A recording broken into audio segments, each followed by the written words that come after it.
They thought the system was foolproof. For years, Senator Veronica Kingsley and her network of corruption had buried their secrets in the perfect graves, the prison cells of innocent men, black men, poor men, men whose stories would be drowned out by carefully crafted headlines and manufactured evidence. Men like Malcolm Davis. They saw what they wanted to see: a single black father driving a delivery van on a dark street, the perfect scapegoat for a political murder that would shake the state's foundation. What they couldn't see was the strength behind his gentle eyes, the same strength that had carried him through the loss of his wife Imani, the same unwavering spirit that helped him raise their daughter Zoe on a delivery driver's salary, the same quiet dignity that made him stop for a man in trouble on that fateful night.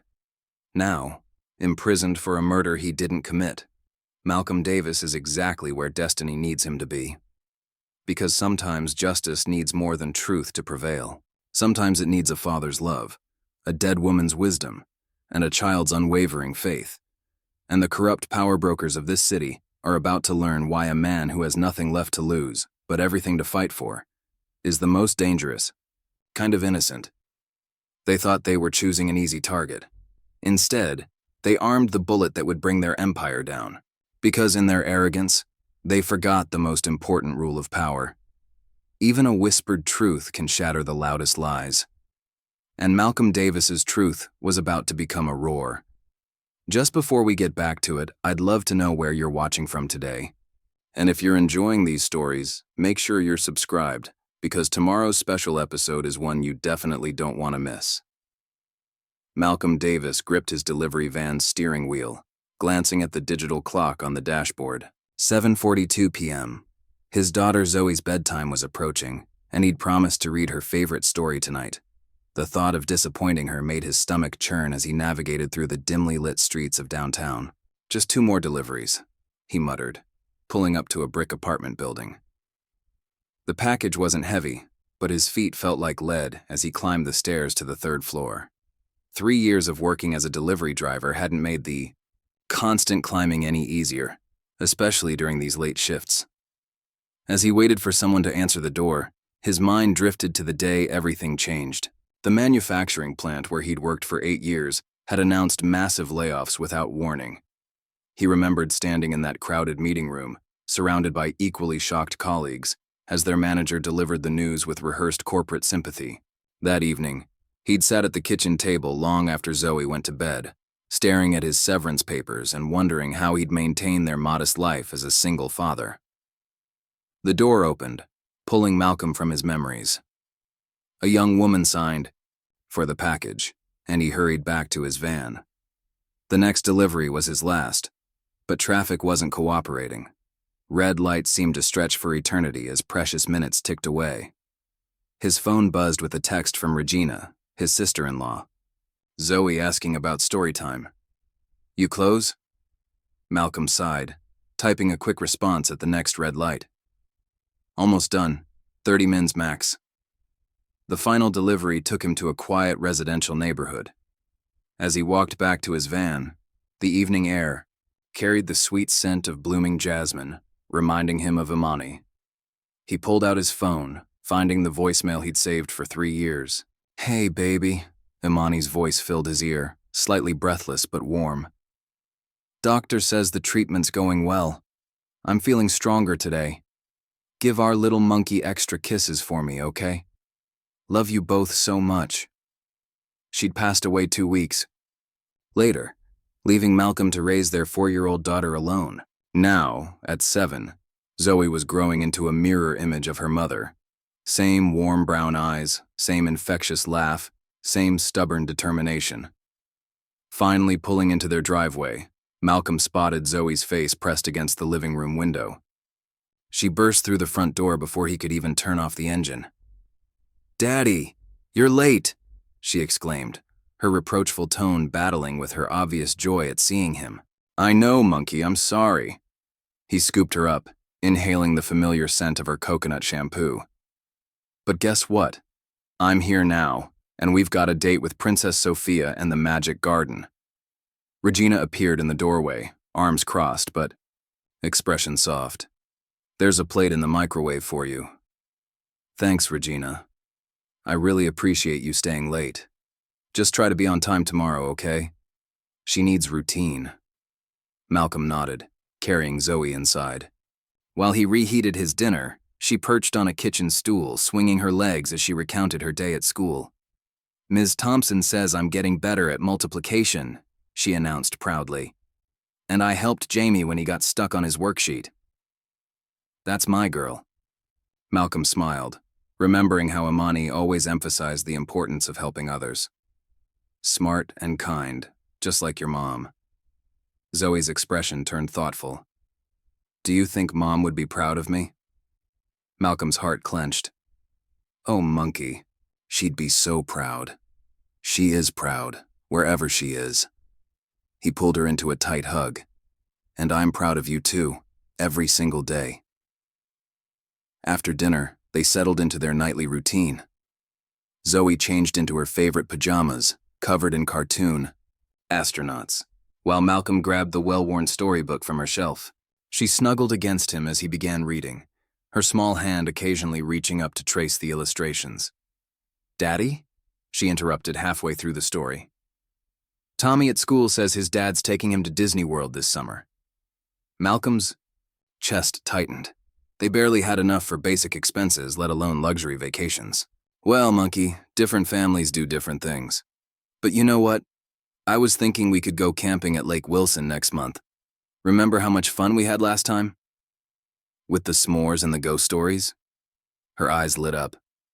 Exactly. And this time, we'll bring your new telescope. The stars are amazing out there. Zoe nodded enthusiastically, but then her expression grew serious. I know we can't do expensive things, Daddy. It's okay. I just like being with you. Malcolm swallowed the lump in his throat, amazed by his daughter's maturity and understanding. Things will get better, monkey. I promise. Your dad's working hard to make sure of that. Just then, his phone buzzed. It was Frank, his supervisor, requesting a video call. Malcolm's heart sank. Late calls from Frank never meant anything good. Hey, monkey, can you brush your teeth while I take this? We'll finish the story right after. Zoe nodded, though her disappointed expression made him feel guilty. Stepping into the hallway, Malcolm answered the call. Davis. Frank's gruff voice came through before the video connected. Got a situation. Need you to take Thompson's route tomorrow morning. He called in sick. Malcolm's stomach dropped. Frank, I can't. I've got to get Zoe to school and... Listen. Frank cut him off, his tone hardening. You've been with us, what, 8 months? And you're already turning down extra hours? Lot of people would love this job, Davis. Lot of single parents, too. The threat wasn't subtle. Malcolm closed his eyes, thinking of the bills piling up on his kitchen counter. What time? AM sharp, don't be late. The call ended, leaving Malcolm staring at his dark phone screen. From the bathroom, he could hear Zoe humming while she brushed her teeth. The sound reminded him of Imani, who used to make up silly songs about dental hygiene to make their daughter laugh. Returning to Zoe's room, he found her already tucked in, clutching her favorite stuffed elephant, a gift from Imani during her last hospital stay. Everything okay, Daddy? Everything's fine, monkey. He settled back beside her, reopening the book. Now, where were we? Ah yes, Princess Sophia was just about to discover the magical fountain. After finishing the story and giving Zoe an extra tight goodnight hug, Malcolm retreated to the kitchen. Regina had left a note about grocery shopping they needed to do, along with a stack of Zoe's school papers requiring his signature. He mechanically signed each one, his mind racing, with calculations about how to make ends meet with their current budget. The old voicemail from Imani played in his head again. Give our little monkey extra kisses for me. He was trying so hard to give Zoe everything she needed, to be both mother and father, but sometimes it felt impossible. Setting his alarm for 4:30 a.m., Malcolm tried to get some sleep, but rest proved elusive. He tossed and turned, thinking about the extra shift, about Zoe's understanding smile when he couldn't afford expensive things, about Imani, and how different their life would be if she were still here. The next morning arrived too quickly. Malcolm moved through his pre-dawn routine like a zombie, careful not to wake Zoe. Regina would arrive soon to get her ready for school. The streets were eerily empty as he drove to the delivery center, streetlights casting long shadows across the pavement. Hours later, exhaustion weighed heavily on Malcolm as he made his way home from the double shift. The radio provided quiet company, playing old soul music that Imani used to love.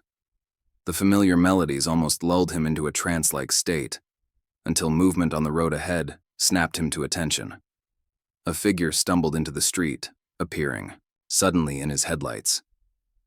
Malcolm's heart leaped into his throat as he swerved, tires screeching against the asphalt. The van fishtailed slightly before coming to a stop, and Malcolm's hands trembled on the steering wheel. Through his rearview mirror, he could see the man lying motionless on the road. Panic gripped his chest as he threw the van into park and jumped out, running back to check on the victim.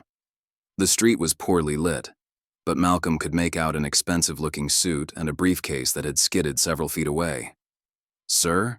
Sir, are you all right?" Malcolm's voice shook as he knelt beside the man. He was about to check for a pulse when the sound of squealing tires made him look up. A black SUV with tinted windows came to an abrupt stop nearby. Two men in dark suits emerged, moving with practiced efficiency. The taller one approached Malcolm, while his partner went straight to the fallen man. "We'll take it from here," the tall man said, his tone leaving no room for argument. "You should go." Malcolm hesitated, looking between the unconscious man and the newcomers. "Shouldn't we call an ambulance?"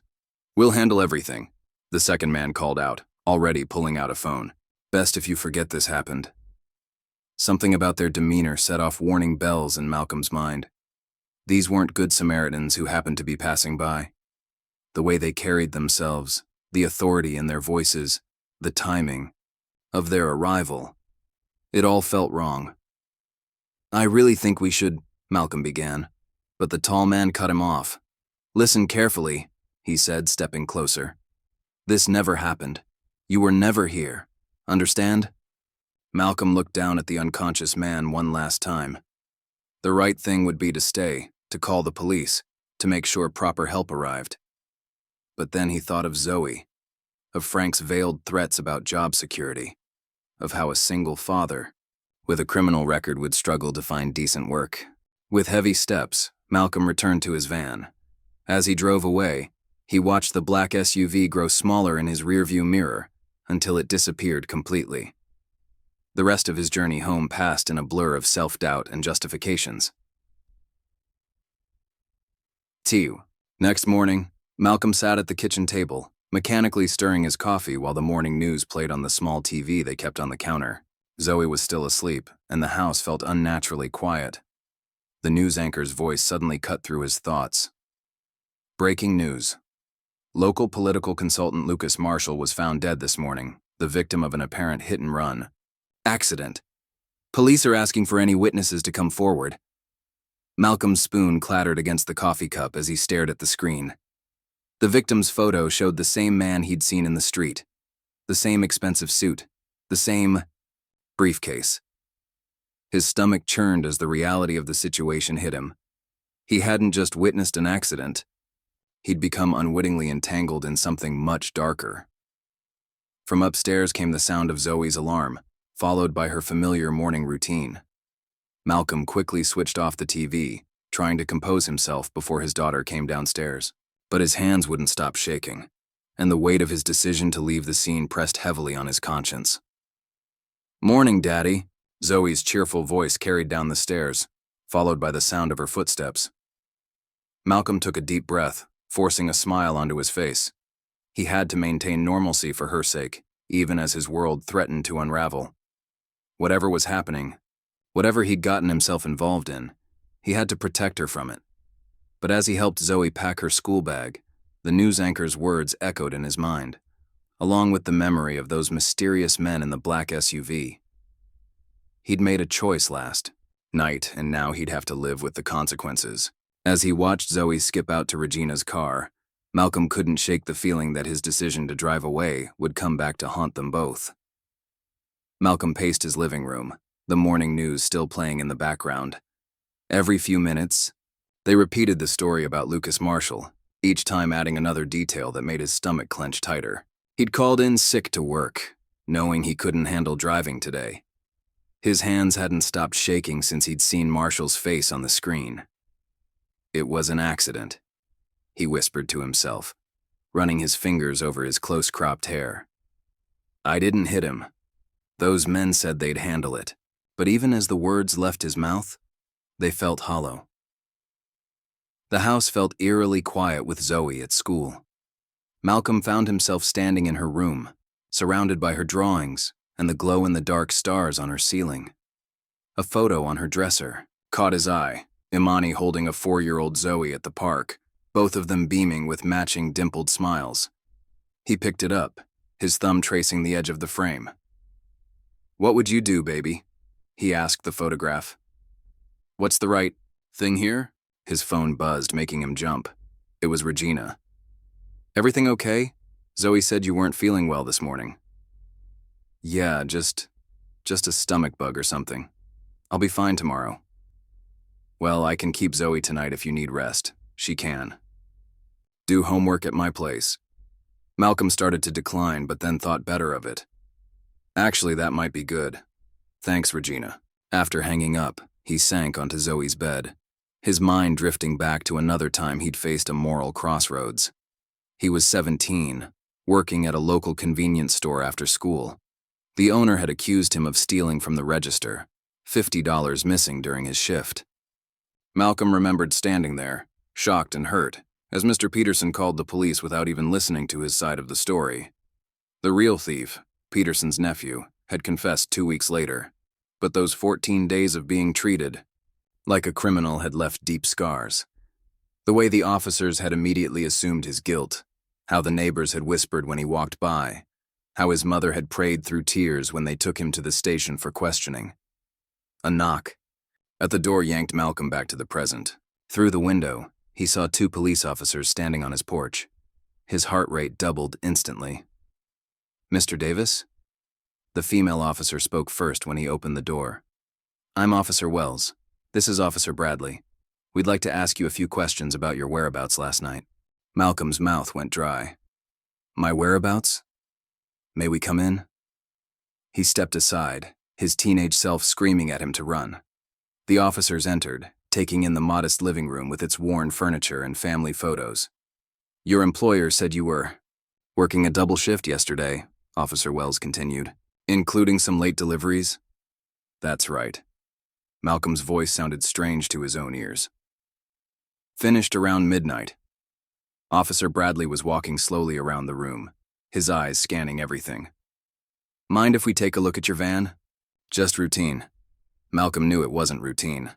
Nothing about this was routine, but refusing would only make things worse. "Sure," he managed. "It's in the driveway." The morning sun felt too bright as they stepped outside. Malcolm watched as Officer Bradley circled the van, stopping at the front bumper. His stomach dropped when the officer crouched down, examining something. "Mr. Davis, are you aware of any recent damage to your vehicle?" "No, Malcolm's voice trailed off as Officer Bradley pointed to a small dent and some scratches he hadn't noticed before. Dark thoughts crept in. Had those men done something to his van after he left? "Interesting," Officer Wells said, her tone shifting. "Because we have evidence from a hit-and-run scene that matches this damage pattern exactly." Malcolm's world started to tilt. "Wait, I can explain." "Malcolm Davis," Officer Bradley cut him off. "You're under arrest for the hit-and-run death of Lucas Marshall and for leaving the scene of a fatal accident." The rest happened in a blur. The cold metal of handcuffs around his wrists. The familiar Miranda rights that he'd only heard on TV before. The neighbors peeking through their windows as the officers led him to their patrol car. "Please," he said as they reached the car. "My daughter. She'll be home from school soon. I need to call her aunt." Officer Wells's expression softened slightly. "We'll make sure someone contacts your family." The ride to the police station felt like a nightmare. Malcolm kept seeing Zoe's face, imagining her coming home to an empty house. The processing at the station was equally surreal. Fingerprints, mugshot, personal belongings cataloged and stored away. They put him in an interview room, where he sat for what felt like hours. Finally, the door opened, and a tired-looking man in a rumpled suit entered. "Malcolm Davis? I'm Richard Warner, your public defender." He dropped a stack of files on the table without making eye contact. "They're charging you with vehicular manslaughter and leaving the scene of a fatal accident. Looking at serious time here." Malcolm leaned forward. "Listen, I didn't hit anyone.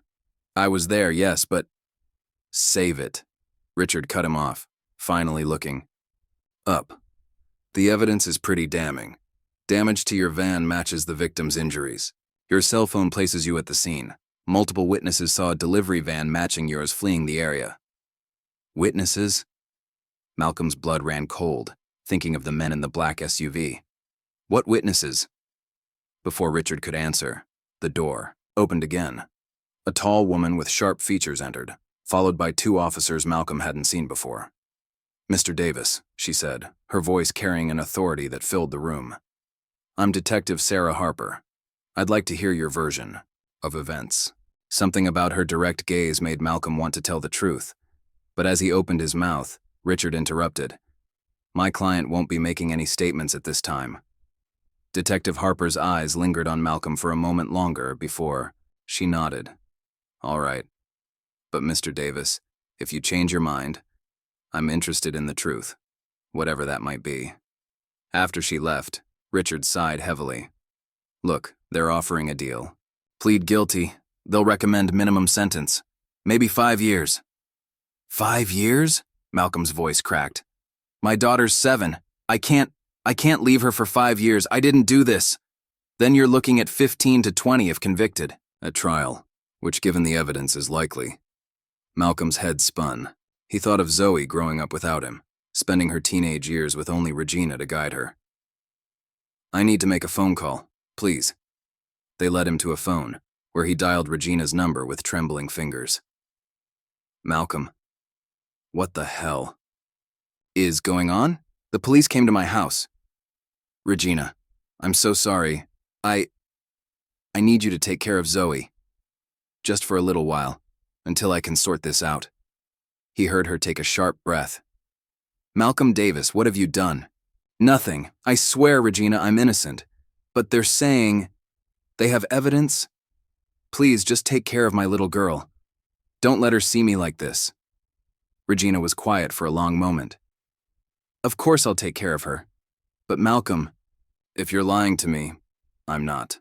I swear on Imani's memory, I'm not." After hanging up, Malcolm was led to a holding cell. As he sat on the hard bench, his mind wandered to another part of town, where other conversations about Lucas Marshall were taking place. In a luxurious office overlooking the city, Veronica Kingsley stood at her window, watching the sunset paint the sky in shades of orange and pink. Her campaign posters covered one wall. "Kingsley for Senate, a voice for change." "It's handled," a man's voice said behind her. Elliot Grayson sat in one of her leather chairs, his normally pristine suit showing signs of a long day. "The driver's been arrested. Evidence is in place. Witnesses are cooperative." Kingsley turned, her expression unreadable. "And the files? No sign of them in Marshall's belongings. If he made copies, we'll find them. He'd better not have." Kingsley's voice carried an edge of steel. "This campaign is too important to be derailed by a bleeding heart like Lucas." "The police bought our story completely," Grayson assured her. "Just a tragic hit and run by a delivery driver with a record of reckless driving." Kingsley raised an eyebrow. "Record being added to the system as we speak. Amazing how paperwork can get lost and found at convenient times." Meanwhile, in another part of the police station, Detective Harper sat at her desk, reviewing the evidence from the Marshall case. Something didn't add up. The damage to the delivery van seemed too perfect, too precisely matching the victim's injuries. And the witnesses' statements read like they'd been copied from the same script. She pulled up Malcolm Davis's record on her computer. Clean, aside from that teenage incident that was quickly cleared up. Single father, steady employment. History. No signs of reckless behavior. Not exactly the profile of someone who'd leave a man to die in the street. Her phone buzzed with a text from an unknown number. Not what it seems. Dig deeper. Harper stared at the message for a long moment before deleting it. She'd been a detective long enough to trust her instincts, and right now, they were screaming that Malcolm Davis was being set up. Back in his cell, Malcolm lay on the thin mattress, trying to imagine how he'd explain this to Zoe. His daughter was smart, too smart sometimes. She'd know something was wrong the moment Regina made excuses for his absence. A memory surfaced. Zoe at age 5, after Imani's funeral, looking up at him with those serious eyes. "Are you going away too, Daddy?" "Never," he'd promised her then. "I'll always be here for you, monkey." Now that promise was broken, shattered by a single night's events and choices he couldn't take back. As darkness fell outside his small cell window, Malcolm closed his eyes, seeing again those mysterious men in their black SUV, hearing their assured voices. "We'll handle everything." They'd handled it all right. They'd handled it by setting him up to take the fall. In her home across town, Regina sat on the edge of Zoe's bed, watching the little girl sleep. She'd managed to avoid telling her the full truth, claiming Malcolm was helping police with an investigation, but she knew that excuse wouldn't last long. Zoe stirred in her sleep, clutching the stuffed elephant Malcolm had given her. "Daddy?" she mumbled. Regina's heart broke a little. "Shh, sweetie. Everything's going to be okay." But as she said the words, she wondered if anything would ever be okay again. Her phone sat heavy in her pocket, filled with missed calls from reporters already sniffing out the story. By morning, everyone would know. Malcolm Davis, the murderer. Her brother-in-law, the man she'd trusted to raise her sister's only child, the Ein. Night grew deeper, wrapping the city in shadows. In his cell, Malcolm finally drifted into an uneasy sleep, his dreams filled with black SUVs and mysterious men who could ruin lives with a few carefully placed pieces of evidence. Tomorrow would bring more questions, more accusations, more choices to make. But for now, in the quiet darkness, all he could do was hold on to the truth, his truth, and hope it would be enough to save him. The first night in jail stretched endlessly for Malcolm Davis. Every metallic clang, every shouted voice, every heavy footstep echoing through the corridors kept him from finding any peace. Around 3 a.m, a new cellmate arrived. A tall, lean man with intelligent eyes and a geometric tattoo peeking out from his collar. "James Jackson," the man introduced himself, settling onto the bottom bunk. "But everyone calls me Jax." Malcolm nodded from his top bunk, not particularly interested in conversation. But Jax had other ideas. "Word travels fast in here," he said quietly. "You're the delivery driver they're saying killed that political guy." Malcolm tensed. "I didn't kill anyone." "Never said you did." Jax's voice carried no judgment. "But here's some free advice. Keep your head down in here. Some folks might take issue with a hit and run, especially one that made the news." Something in Jax's tone made Malcolm look down at him. "You don't sound convinced I did it." "Let's just say I've gotten good at reading people." Jax stretched out on his bunk. "And you don't read like a killer to me." Across town, Detective Sarah? Harper stood in the pale morning light, studying the spot where Lucas Marshall's body had been found. The crime scene tape was gone, but she could still see the chalk outlines on the pavement. Something about the scene bothered her. She crouched down, examining the road surface. The official report claimed Marshall had been struck here, but there were no skid marks, no debris typical of a vehicle impact. Instead, she noticed something else. Subtle scuff marks that suggested Marshall might have been dragged into position. Her phone buzzed with a text from her partner. "Captain wants you back at the station. Says the Davis case is closed." Harper took one last photo of the scuff marks before heading back to her car. In her gut, she knew they had the wrong man. But proving it would be another matter entirely. At Riverside Elementary School, Zoe Davis sat quietly at her desk, trying to focus on her math worksheet. But the numbers kept swimming before her eyes as conversations from other students drifted over. My mom says it was on the news. I heard his dad killed someone. Are you sure it's her dad? Ms. Thompson noticed Zoe's distress and moved to stand beside her desk. Why don't you take a little break, sweetheart? Maybe get some water? Zoe nodded gratefully, escaping into the hallway. She found herself in front of her locker, where a photo of her with Malcolm and Imani was taped inside the door. Her mom's smile beamed out at her, while her dad held her on his shoulders, both of them laughing at something off camera.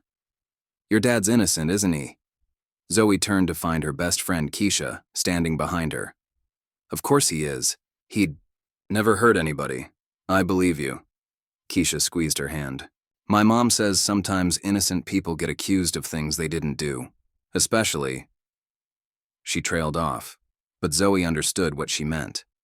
They'd both had the talk from their parents about being careful around police. Back at the county jail, Malcolm sat across from Richard Warner in the visitation room. His public defender looked even more disheveled than before, his tie askew and coffee stains on his shirt. The prosecution's case is strong, Richard said, shuffling through his papers. Your van at the scene, damage consistent with impact, witnesses placing you there. Take the deal, Davis. 5 years is better than 20. Malcolm leaned forward, his voice low but intense. I was there, yes, but I didn't hit him. There were these men in a black SUV. Stop. Richard held up his hand. Don't tell me conspiracy theories. Those just make things worse. Either take the deal or don't. But don't expect a jury to believe some shadowy figures framed you. As Richard packed up to leave, Malcolm felt the weight of hopelessness pressing down on him. But then he remembered Zoe's photo in his wallet, her bright smile, so much like Imani's, and found his resolve strengthening. He couldn't give up, not when his daughter needed him. Later that day, Detective Harper reviewed security footage from businesses near the crime scene. Most cameras had conveniently malfunctioned that night, but one distant ATM camera caught a glimpse of a black SUV leaving the area shortly after the estimated time of death. Looking into something specific? Harper minimized the video as Captain Reynolds appeared behind her desk. Just being thorough, sir. The Davis case is closed, Detective. We have the perpetrator, the evidence, and witnesses. Focus your attention elsewhere. After he left, Harper reopened the video. Something about this case wasn't sitting right, and her captain's insistence on dropping it only heightened her suspicions. Back in the jail cell, Malcolm found himself warming to Jax despite his initial reservations. His cellmate had an easy way about him, and an unexpected depth of knowledge about various subjects. Used to work in IT, Jax explained during dinner. Got caught doing some things I shouldn't with other people's data, but I learned a lot about how systems work and how they can be worked. That evening, while most inmates watched TV, Jax demonstrated his skills. Using a smuggled phone, he accessed traffic camera feeds from the night of Marshall's death. There's your van, he murmured, showing Malcolm the screen. And look, 2 minutes later, that black SUV you mentioned. Same one that shows up at 3 other cameras, but never the actual crime scene cameras. Interesting pattern. Malcolm watched the footage, his heart racing.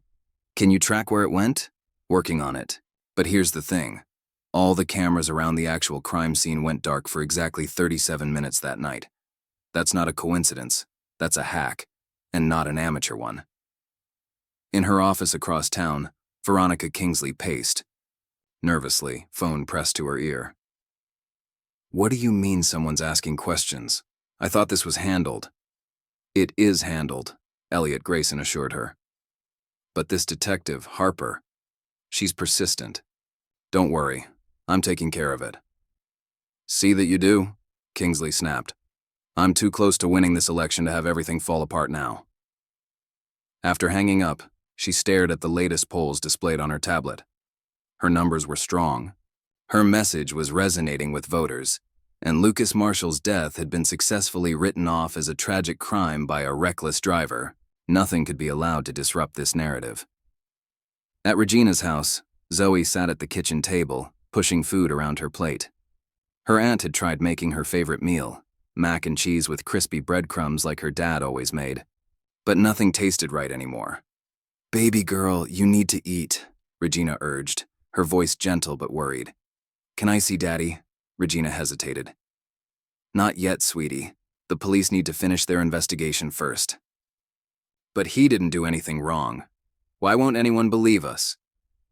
Regina pulled her niece into a tight hug, feeling the child's tears soaking into her shirt. She wanted to believe in Malcolm's innocence. Her sister had loved him so deeply, had trusted him completely. But the evidence seemed overwhelming, and Regina couldn't help but wonder if she'd misjudged her brother-in-law all these years. Meanwhile, Detective Harper found herself parked outside Lucas Marshall's apartment building. The crime scene tape was gone, but the place was still technically a part of an active investigation. As she picked the lock, officially she wasn't here. Her phone buzzed with another anonymous text. Check his laptop. Hidden partition.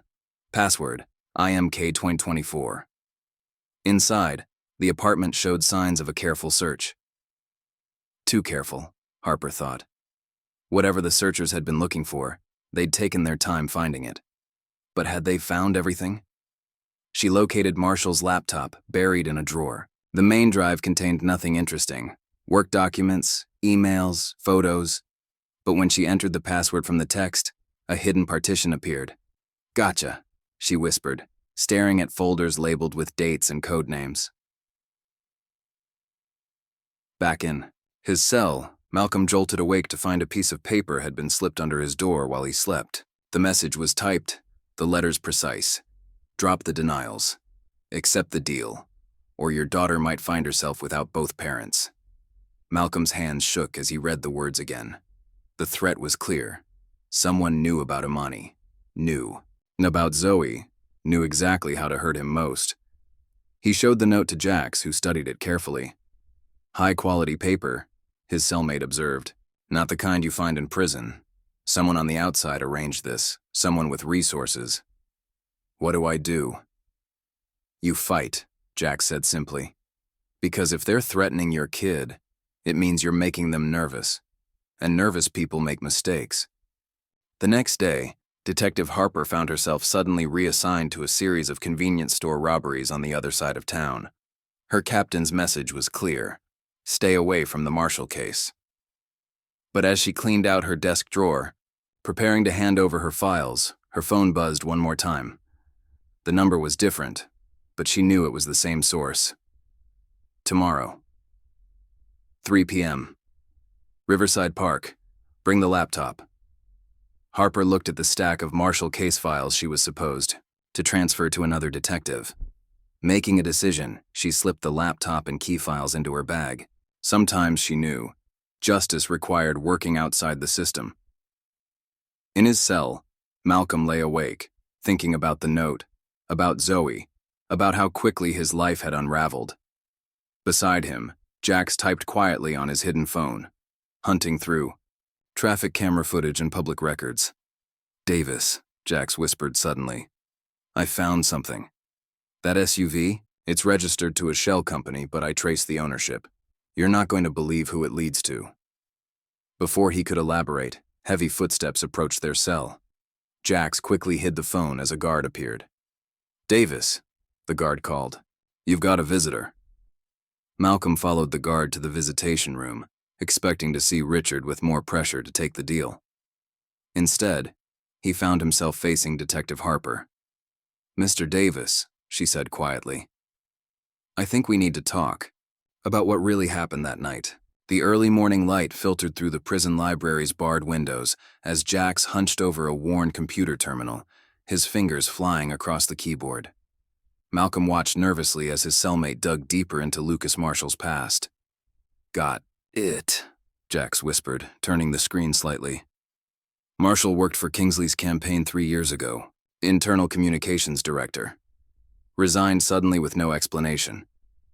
Malcolm leaned closer, studying the employment records Jax had somehow accessed. Why would a communications director end up dead in the street? Because sometimes people, in that position, learn things they shouldn't. Jax minimized the window as a guard passed by. Especially during election seasons. Their conversation was interrupted by a guard calling Malcolm's name. Davis visitor. In the visitation room, Malcolm found a woman he didn't recognize, mid-30s with close-cropped natural hair and sharp, intelligent eyes. She introduced herself as Rachel Washington, an investigative journalist. "I've been looking into Marshall's death," she said quietly, "and I don't believe for a second you killed him." Malcolm studied her carefully. "Why are you here?" "Because Lucas Marshall contacted me 3 weeks before his death. He had information about campaign finance irregularities, corporate kickbacks, offshore accounts. But he wanted proof before going public." Rachel leaned forward. "The night he died, he was supposed to meet me with documents."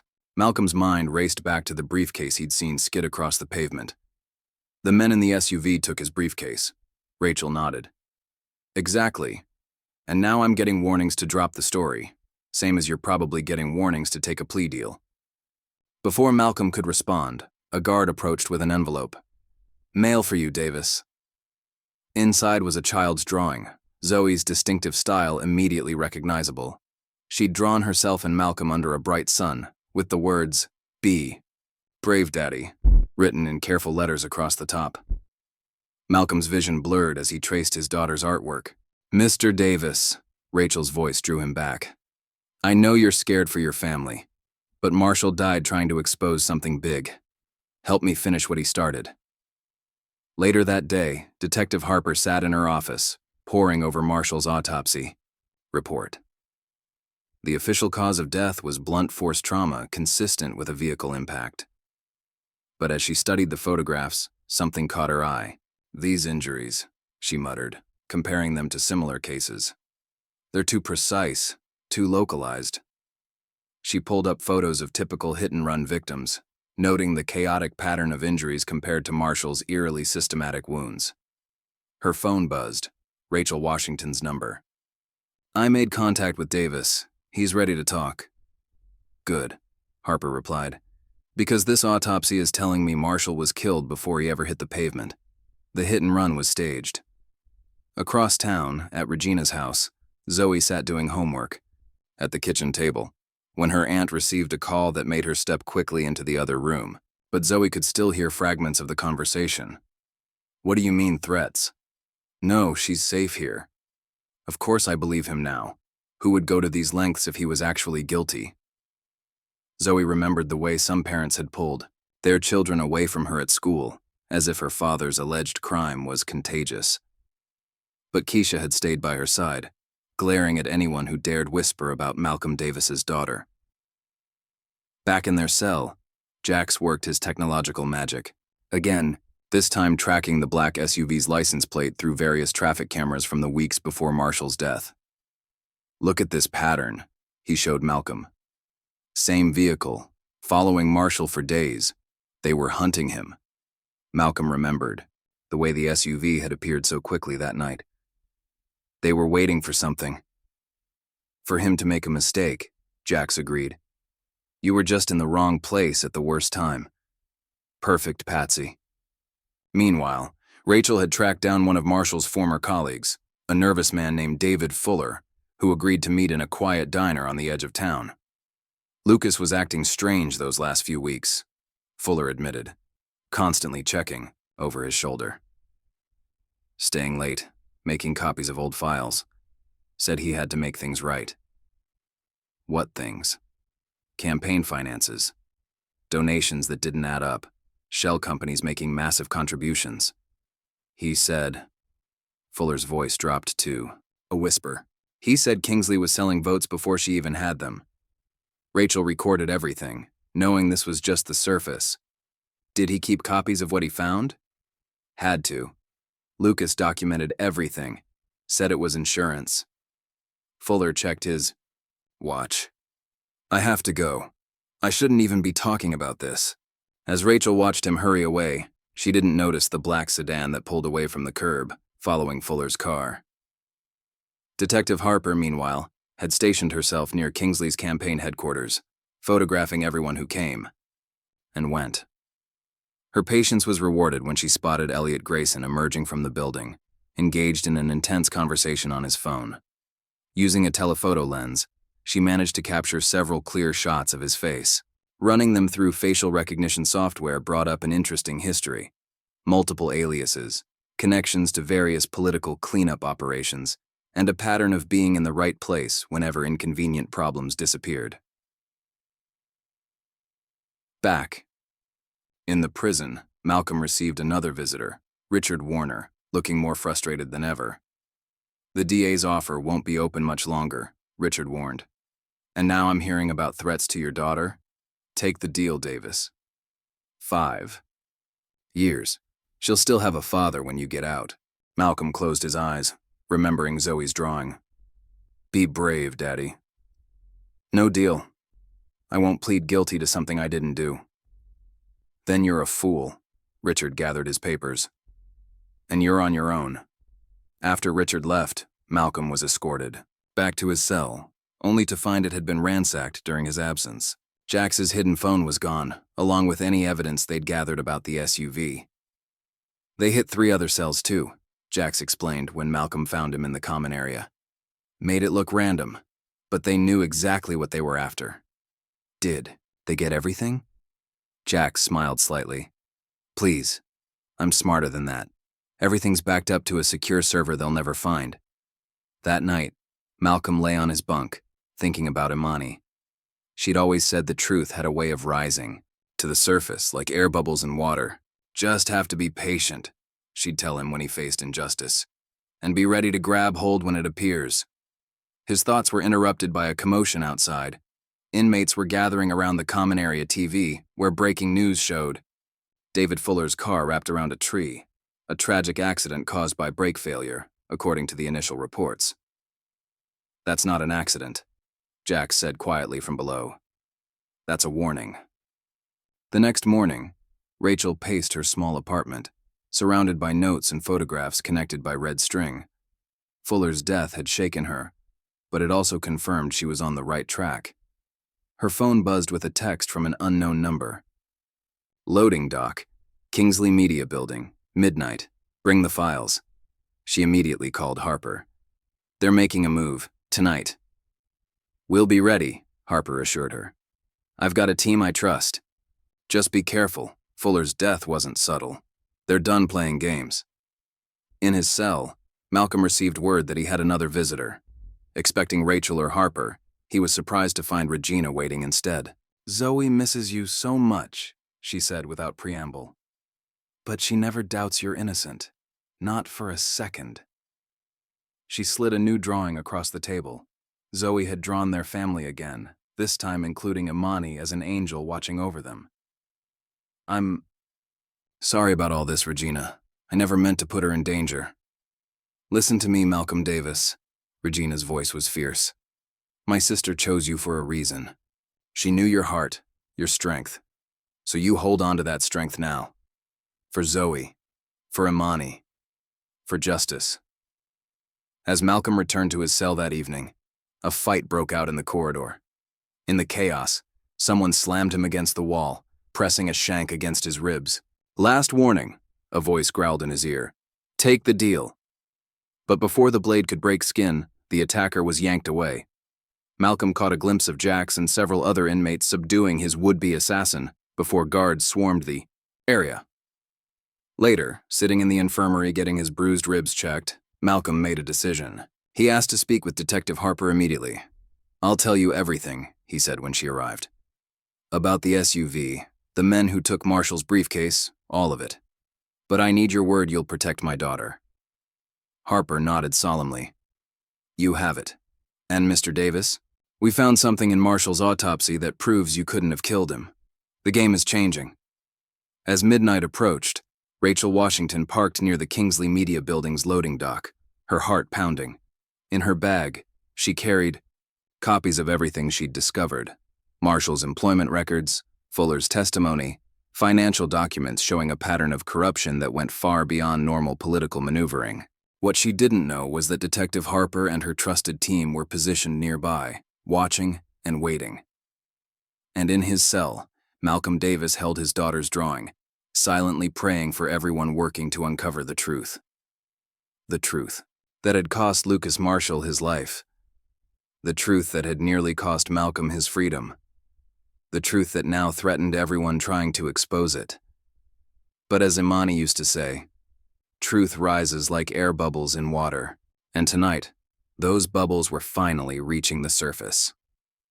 In a dimly lit parking garage, Elliot Grayson handed an envelope to a man whose face was hidden in shadow. Take care of Fuller's files, all of them, and make sure his grieving widow understands the benefits of staying quiet. Hours later, Fuller's home office was ransacked in what police would label a routine burglary. His widow sat in their kitchen, tears streaming down her face as she deleted every file her husband had entrusted to her. The detective taking her statement noticed how her hands trembled when she mentioned David's accident, but wrote it off as trauma. Across town, Detective Harper received an unmarked envelope. Inside were photos of her teenage daughter at soccer practice, her son walking to school, her husband leaving his office. A note read simply, "Drop the Marshall case." Harper's hands curled into fists, crumpling the photos. She'd anticipated this move. Her family was already safely out of state, staying with relatives. But the implied threat ignited something fierce inside her. They'd made this personal, and now she would make them regret it. In his cell, Malcolm struggled through another restless night. His dreams were haunted by images of Imani in her hospital bed, telling him to stay strong for Zoe. He'd wake with tears on his cheeks, the memory of his wife's voice fading like morning mist. "They're getting desperate," Jax observed from the bottom bunk, his voice barely a whisper in the pre-dawn darkness. Fuller's death wasn't subtle. They're scared of what he told Washington. Malcolm stared at the ceiling, thinking of the growing list of people in danger because of what they knew. "How deep does this go?" "Deep enough to kill for," Jax replied. "The question is, what were they hiding that made murder worth the risk?" At Regina's house, Zoe sat at the breakfast table, pushing her cereal around the bowl. The morning news played quietly on the kitchen TV, showing Veronica Kingsley at a campaign rally. "My heart goes out to the Marshall family," Kingsley was saying, her expression perfectly calibrated to show concern. "And to think the perpetrator was living among us, delivering packages to our homes."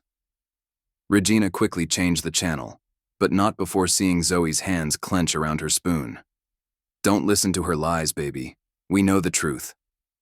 "Why does she hate Daddy so much?" Zoe asked, her young voice carrying wisdom beyond her years. "He never did anything to her." Regina pulled her niece close, breathing in the familiar scent of her coconut shampoo, the same brand Imani used to use. "Sometimes people in power will hurt anyone who gets in their way. But your daddy's strong, just like your mama was strong. And the truth always comes out eventually." Meanwhile, Rachel Washington was reviewing the security footage Jax had managed to send her. The black SUV's movements painted a clear picture of surveillance and stalking in the weeks leading up to Marshall's death. But as she began drafting her exposé, her laptop screen suddenly went black. When it rebooted, every file was corrupted. Her backup drives showed the same damage. Years of investigative work, source documents, and evidence, all seemingly destroyed by a sophisticated cyber attack. "Nice try," she muttered, pulling a small device from her desk drawer. Jax had warned her this might happen, which was why they'd created multiple encrypted backups. She might have lost her other investigations, but the Marshall evidence was safe. Back at the prison, Malcolm received another visit from Detective Harper. Her usual composed demeanor was slightly frayed at the edges. "I need you to tell me everything again," she said, spreading photos across the table. "Every detail about the night Marshall died. Something's not adding up with the timeline." Malcolm closed his eyes, remembering. It was just past midnight. "I was tired from the double shift." He stumbled into the road. Stumbled or was pushed. Malcolm's eyes snapped open. "What?" The autopsy shows defensive wounds on his hands and arms, microscopic fibers under his fingernails. He fought someone before he died. Harper leaned forward. "Did you see anyone else on the street that night, before the SUV arrived?" Malcolm tried to remember, but everything had happened so fast. The headlights, the figure in the road, the screeching tires. "Wait," he said suddenly. There was a sound, like a car door closing. Just before I saw him in my headlights, I thought it was from one of the parked cars, but it could have been the SUV, already waiting in the shadows. Harper made notes. They weren't following Marshall that night. They were hurting him. In her luxurious office, Veronica Kingsley was reviewing polling data when Grayson burst in, his usual polish cracking. "We have a problem," he announced, closing the door. Fuller talked before he died, and his wife made copies of everything. Kingsley's perfectly manicured nails dug into her leather chair. "Find them. And this time, make sure there are no loose ends." "There's more," Grayson continued. "Someone's been accessing old campaign finance records, tracing the shell companies, back to their sources." "How?" Kingsley's voice could have frozen fire. "Those records were buried so deep. We're dealing with someone who knows their way around corporate firewalls. Someone good. Really good." In his cell, Jax was teaching Malcolm about digital forensics, explaining how deleted files could leave traces like fingerprints in the system. "Everything leaves a trail," Jax said, sketching diagrams on a scrap of paper. "Money, data, lies. They all leave marks if you know where to look. That's how we'll prove the SUV's connection to Kingsley." Malcolm studied the diagrams, thinking of all the marks his own life had left. His job records, his time with Imani, his daughter's birth certificate. Each piece telling part of his story. "But what if they destroy the evidence?" he asked. "Like they did to Rachel's computer?" Jack smiled. "That's why we spread it out. Different servers, different encryptions. Try to destroy one copy. 2 more. Pop up somewhere else. Like a digital hydra." Their conversation was interrupted by shouts from the common area. The TV news was showing breaking headlines. "Questions arise about Marshall death. New evidence suggests frame-up." The entire cell block fell silent as Rachel Washington appeared on screen, presenting documents that cast doubt on the official narrative. But halfway through her report, the feed cut out, replaced by a technical difficulties message. "They can't stop it now," Jack said quietly. "The story's out there." But within hours, every major network was running a different headline. "Disgraced reporter's history of fabrication exposed." Rachel's reputation was being systematically destroyed. Her past work questioned. Her credibility attacked from all sides. Detective Harper watched the character assassination unfold with growing anger. Her phone buzzed with a message from Rachel. "They can trash my name all they want. The evidence speaks for itself." That evening, as Malcolm tried to sleep, a guard appeared at his cell. "Davis, phone call. Family emergency." His heart stopped. Had they gone after Zoe? But when he reached the phone, he heard Regina's voice, tight with controlled fury. "They came to my house today," she said without preamble. "2 men in suits. Said they were from the DA's office, wanted to discuss your case. But I saw their car earlier, watching the house. Is Zoe? She's safe. I sent her to my mama's house." The minute something felt off, "Malcolm," Regina's voice softened.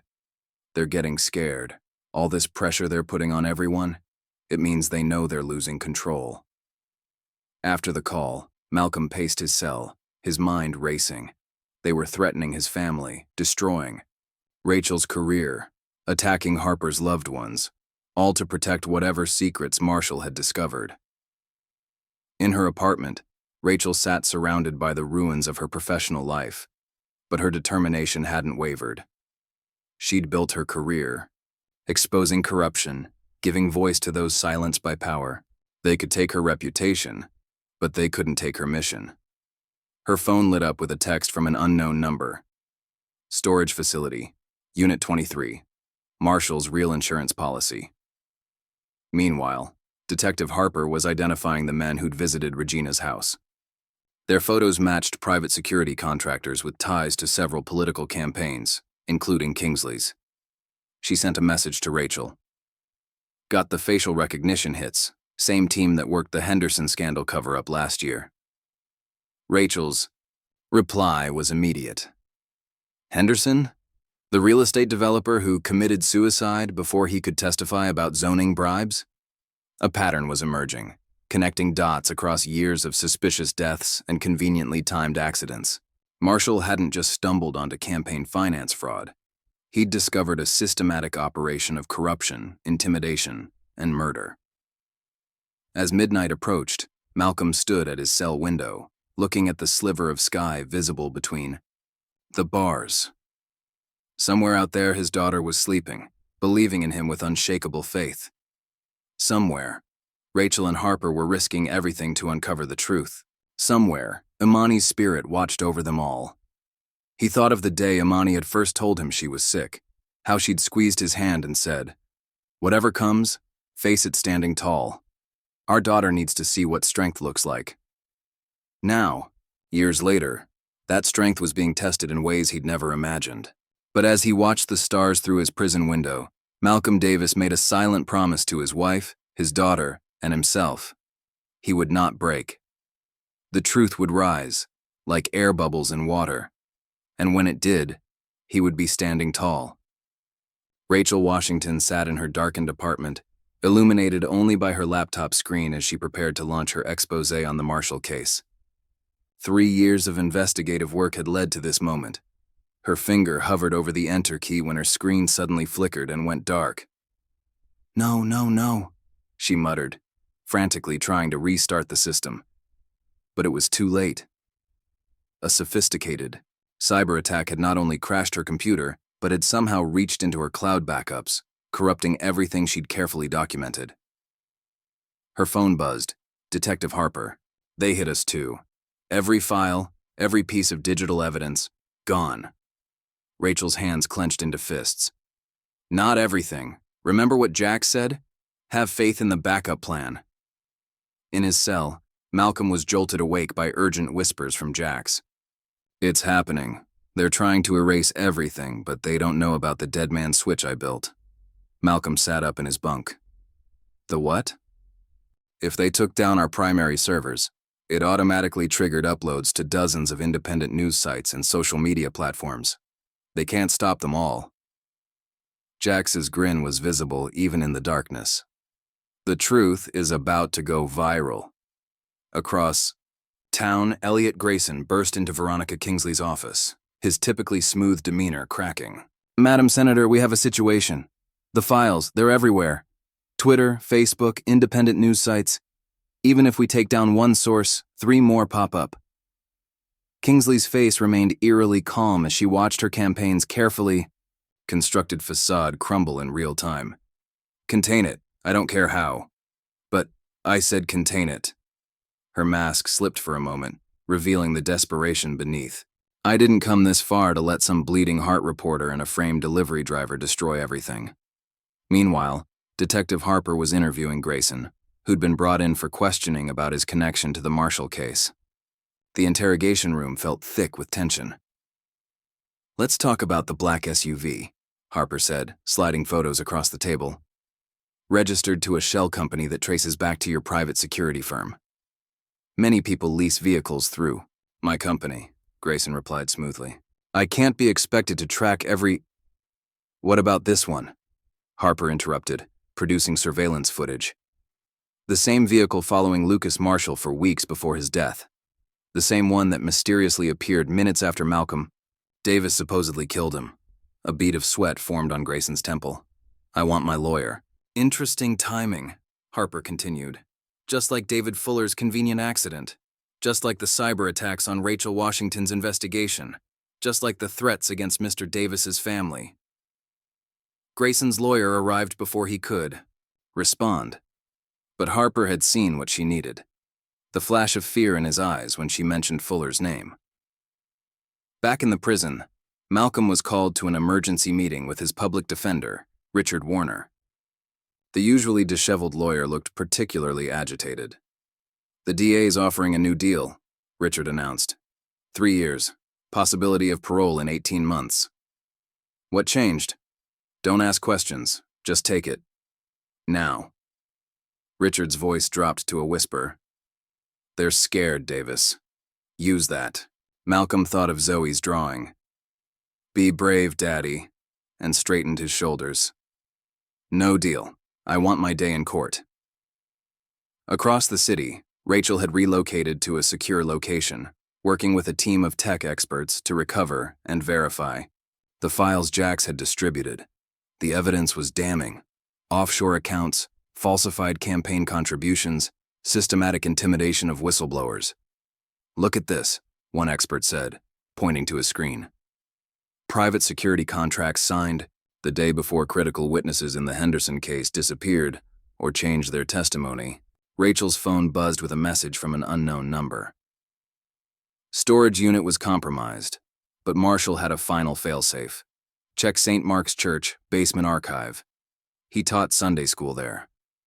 In the prison's visitation room, Malcolm sat across from Regina and Zoe. His daughter's eyes were bright with unshed tears, but her chin was raised proudly.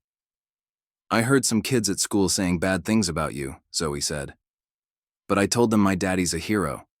That you're fighting for the truth, just like Mama always said we should. Malcolm's throat tightened. He glanced at Regina, who nodded slightly. They'd prepared Zoe for the possibility that things might get worse before they got better. That's right, monkey, he managed. Sometimes telling the truth is the hardest thing you can do, but it's always the right thing. After his family left, Malcolm returned to find Jax engaged in an intense conversation with another inmate. They found Marshall's church records, Jax reported. Washington and Harper are moving to secure them now. Will they get there in time? They'd better, because Kingsley's people are already on the move. At St. Mark's Church, Detective Harper arrived just as two men in suits were leaving the basement. Archive. She drew her weapon. Police! Stop right there! The men fled, dropping a file folder. Harper recovered it, finding photocopies of what appeared to be Marshall's personal notes. But the originals were gone. Her phone rang. Rachel. Tell me you got them. Partial, Harper replied. But look at your email. You're going to want to see this. Rachel clicked the attached photos and caught her breath. Marshall had documented everything. Dates, times, witnesses, names of shell companies, amounts of laundered money, details of coordinated intimidation campaigns. This is it, she whispered. The smoking gun. Meanwhile, Grayson sat in his holding cell, weighing his options. His lawyer had made it clear. The evidence was mounting, and someone would have to take the fall. The question was whether he'd go down alone or take Kingsley with him. His decision was made when a guard delivered a message from Kingsley. Loyalty will be rewarded. But Grayson had been in this game long enough to recognize a threat wrapped in a promise. In the courthouse, Malcolm took the stand, his heart pounding, but his voice steady as he recounted the night of Marshall's death. The prosecutor tried to trip him up, to paint him as a desperate man who'd fled the scene of a deadly accident. But Malcolm held firm. I saw headlights ahead.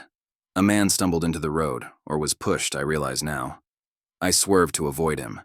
When I got out to help, two men in a black SUV appeared. They told me to leave. They said they'd handle everything. And you just left? The prosecutor demanded. Left a man dying in the street? Malcolm took a deep breath. I made a choice that night. The wrong choice. I was scared. Scared of losing my job. Scared of what might happen to my daughter if I got involved. But I did not hit that man. And I've been paying for my mistake ever since, the gallery murmured. Among the spectators, Rachel Washington nodded slightly. Malcolm's honesty about his fear and his mistake would resonate with the jury far more than any perfect story could have. Back in her office, Kingsley watched her world unraveling on multiple screens. News channels were picking up the story. Social media was exploding with leaked documents. Her phone wouldn't stop buzzing with calls from donors and party officials demanding explanations. It's over, her campaign manager said quietly. We need to think about damage control, but Kingsley wasn't finished. She still had one card to play, one final way to discredit Malcolm Davis and everyone who'd supported him. She picked up her phone, dialing a familiar number. Execute the contingency plan, she ordered. All of it. In the prison, Jax received warning of the impending move through his underground network. "Davis," he called urgently, "they're going to stage an incident. Make it look like you attacked a guard. Give them excuse to transfer you somewhere they have more control." Malcolm nodded grimly. "How long?" "Hours, maybe less. But Harper's got people inside now. Real guards who know what's coming. Just stay alert." Meanwhile, Rachel Washington stood before a room full of journalists, her career and reputation on the line as she presented the evidence they'd gathered. "Lucas Marshall didn't die in a hit-and-run accident," she declared. "He was silenced because he discovered a network of corruption that reaches into the highest levels of our government. Malcolm Davis wasn't a killer. He was a convenient scapegoat, chosen because they thought no one would look too closely at another black man accused of a violent crime." She projected images onto the screen behind her, documents, photographs, transaction records. But they made a mistake. They didn't count on Mr. Davis's strength. They didn't count on Detective Harper's integrity. They didn't count on the courage of others who've risked everything to expose the truth. As Rachel spoke, Detective Harper was leading a team to arrest key members of Kingsley's organization. One by one, the people who'd helped orchestrate Marshall's death and Malcolm's frame-up were being taken into custody. In his cell, Malcolm held Zoe's drawing, thinking of Imani. "You were right, baby," he whispered. "The truth does rise. Just had to be patient. Just had to be strong." The sound of footsteps approached his cell. But these weren't the hostile forces Kingsley had planned to send. These were Harper's people, coming to protect him during the final act of this long drama. Outside the prison, reporters gathered as news spread of impending arrests. Inside, Malcolm Davis waited, knowing that soon he would walk out of those gates, not just a free man, but a vindicated one. The truth had finally surfaced, like air bubbles in water, and he was indeed still standing tall. The morning sun cast long shadows across the steps of City Hall as Veronica Kingsley emerged to face a wall of reporters. Her usual polished smile seemed brittle at the edges, her hands clasping her podium with white-knuckled intensity. "These allegations are completely unfounded," she declared, her voice carrying across the crowd. "This is nothing more than a coordinated attack on my campaign by desperate opponents who—" Her words cut off as police vehicles pulled up to the curb, their lights flashing. Detective Harper stepped out of the lead car, flanked by federal agents. "Senator Kingsley," Harper called out, her badge raised. "You're under arrest for conspiracy to commit murder, obstruction of justice, and corruption of public office." The crowd erupted into chaos. Camera flashes exploded like lightning as Kingsley was led away in handcuffs, her face a mask of cold fury. But it was the second arrest that morning that truly shook the city's power structure. Across town, in his expensive high-rise office, Elliot Grayson watched the footage of Kingsley's arrest on multiple screens. His phone hadn't stopped ringing, donors demanding explanations, conspirators seeking reassurance, journalists hungry for comments. A knock at his door made him look up. Detective Harper stood there, along with more federal agents. "I was wondering when you'd show up," Grayson said quietly, reaching for his suit jacket. "I assume my lawyer can meet us at the station?" "Of course." Harper stepped aside as agents moved to cuff him. "But you might want to consider how loyalty has worked out for everyone else in Kingsley's circle." Grayson's carefully maintained facade cracked slightly. "Maybe it's time for a change in strategy." In the county jail, Malcolm sat in the visitation room, watching the arrests unfold on TV with Rachel Washington and his new lawyer, a fierce civil rights attorney named Marcus Bennett, who'd taken his case pro bono after Rachel's initial expose. "Grayson will flip," Bennett predicted, studying the footage. "He survived this long by knowing when to abandon a sinking ship." Rachel nodded. "And he knows everything, every bribe, every threat, every cover-up, including what really happened to Lucas Marshall." Malcolm's hands tightened around his coffee cup. "Will it be enough to clear my name?" "More than enough," Bennett assured him. "But first, we need your testimony about that night. The whole truth, every detail you remember." Malcolm closed his eye, eyes traveling back to that dark street. "I was tired from the double shift. The street was poorly lit. Marshall appeared suddenly, but now I remember something else. There was a sound, like a scuffle, before he stumbled into view. And the SUV. It didn't just arrive quickly. It was already there. Headlights off. Waiting. Rachel's fingers flew across her laptop, documenting every word. They weren't following Marshall that night. They were hunting him. Across the city, in a secured federal building, Grayson sat across from investigators, his lawyer whispering urgently in his ear. But Grayson had already made his decision. Marshall discovered the whole operation, he began, his voice steady. Not just the campaign finance fraud, but the systematic corruption. Bribes, kickbacks, blackmail. He'd been gathering evidence for months, planning to blow the whistle. And Kingsley ordered the hit? An investigator prompted. Not directly. She never did. That was the beauty of her operation. Layers of deniability. But she made it clear that Marshall was a problem that needed solving. Grayson's smile was bitter.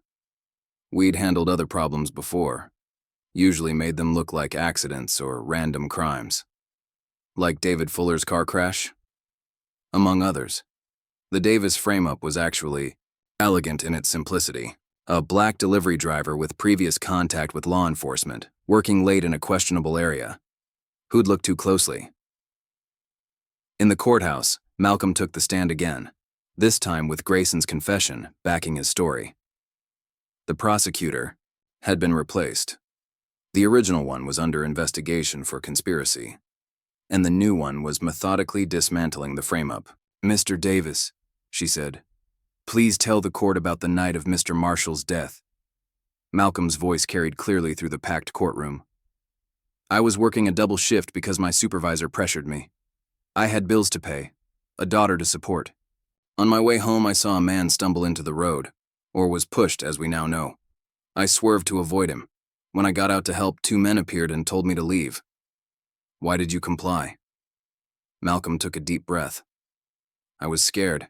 I'd had trouble with the law before, a false accusation when I was younger. I knew how the system could work against someone like me. I had my daughter to think about, so I left, and I've regretted that choice every day since. But you didn't kill Mr. Marshall? No, ma'am. Based on the autopsy and Mr. Grayson's testimony, he was already dead when I arrived. They used my presence to cover up their crime. The gallery. Regina sat with Zoe, both of them watching Malcolm with fierce pride. Zoe clutched her latest drawing, a picture of her father standing tall, with angel wings like her mother's. The evidence mounted throughout the day. Harper presented the traffic camera footage showing the black SUV's pattern of stalking Marshall. Rachel shared her detailed investigation linking the vehicle to Grayson's security firm. Forensic experts explained how Marshall's injuries were inconsistent with a car impact. But it was Grayson's testimony that sealed it. Hour after hour, he laid out the conspiracy in meticulous detail. Dates, names, amounts of money, methods of intimidation. The courtroom sat in stunned silence as he described how they'd chosen Malcolm to take the fall.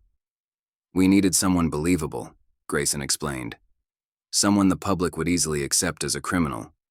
When we saw Davis's van approach, with his background and demographic profile, it was an opportunity too perfect to waste. The jury took less than 2 hours to reach their verdict. When the forewoman stood, her voice rang with certainty. We find the defendant, Malcolm Davis, not guilty on all charges. The courtroom erupted. Regina hugged Zoe tightly as tears streamed down both their faces. Rachel and Harper exchanged triumphant looks, and Malcolm simply closed his eyes, letting 3 words wash over him. Not guilty. Not guilty. Not guilty. Outside the courthouse, reporters swarmed as Malcolm emerged a free man. Cameras flashed as he hugged Zoe, lifting her high into the air as she squealed with joy. Mr. Davis, how does it feel to be exonerated? What's your message to Senator Kingsley? Will you be filing a civil suit? Malcolm held up his hands for quiet. Zoe now perched on his hip. Right now, I just want to go home with my daughter. But I do want to say this. The truth matters. Justice matters. And sometimes you have to stand firm, even when the whole world seems against you. He looked down at Zoe, then up at the sky, thinking of Imani, wondering if she could see this moment. My late wife always said that truth rises like air bubbles in water. You just have to be patient, be strong, and be ready to grab hold when it appears. Back in her holding cell, Kingsley watched the coverage on a small TV, her face growing darker with each passing moment. Her empire was crumbling, her allies turning against her, her carefully constructed public image shattered beyond repair.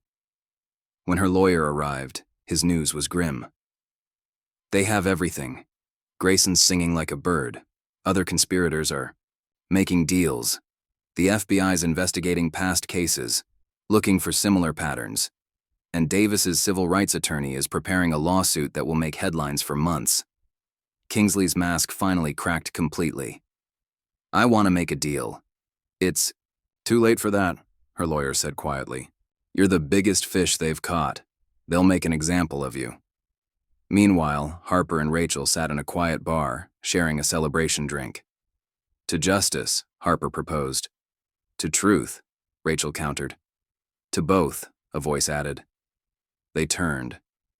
To find Jax, released early for his cooperation, joining them. And to back up servers they never found. Across town, Malcolm carried a sleeping Zoe into their home for the first time in months. Regina had kept everything exactly as they'd left it, even the breakfast dishes from that fateful morning still in the drying rack. Welcome home, baby brother, Regina said softly, watching him tuck Zoe into her own bed at last. Malcolm stood in his daughter's doorway, watching her sleep. The glow-in-the-dark stars on her ceiling cast a gentle light, and her stuffed elephant, the one Imani had given her, was clutched tightly in her arms. We did it, baby, he whispered, thinking of Imani. We stood tall, just like you always said. Tomorrow would bring new challenges, reporters, lawyers, the long process of rebuilding their lives. But tonight, Malcolm Davis was simply a father watching his daughter sleep in her own bed. Finally free, finally vindicated, finally home. 6 months after his exoneration, Malcolm Davis stood before a different kind of crowd. Instead of reporters and cameras, he faced a room full of hopeful faces, mechanics in navy blue uniforms, each wearing a name tag with Davis Auto Care emblazoned above their names. Welcome to orientation, he began, his voice carrying the quiet confidence of a man who'd found his purpose. Some of you might recognize me from the news, but today isn't about that story. Today is about new beginnings. The settlement from his civil rights lawsuit had been substantial. Malcolm had used it not just to secure his family's future, but to create opportunities for others. The auto repair shop had been his dream since his manufacturing days, and now it was reality. A state-of-the-art facility, specifically hiring and training people who needed second chances. In the office upstairs, Zoe sat doing her homework, occasionally peeking through the window at her father below. At 8 years old now, she'd grown taller, but her eyes still held that same mixture of wisdom and joy. Her latest drawing was pinned to the wall. Their family portrait now included the shop, with Imani's angel wings spreading protectively over it all. A knock at the door made Malcolm look up from the training session. James Jackson stood there, grinning broadly.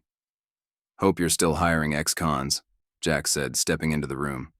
Because it turns out my IT skills translate pretty well to modern automotive diagnostic systems. Malcolm embraced his former cellmate, now a free man thanks to his role in exposing the conspiracy. Man, you know there's always a place for you here.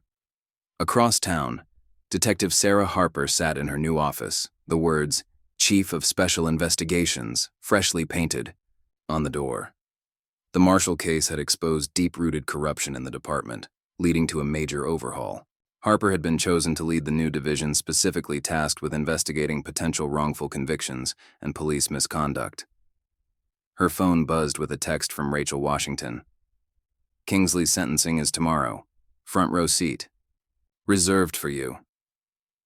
Rachel herself was no longer just an investigative reporter. Her coverage of the Malcolm Davis case had earned her a Pulitzer nomination.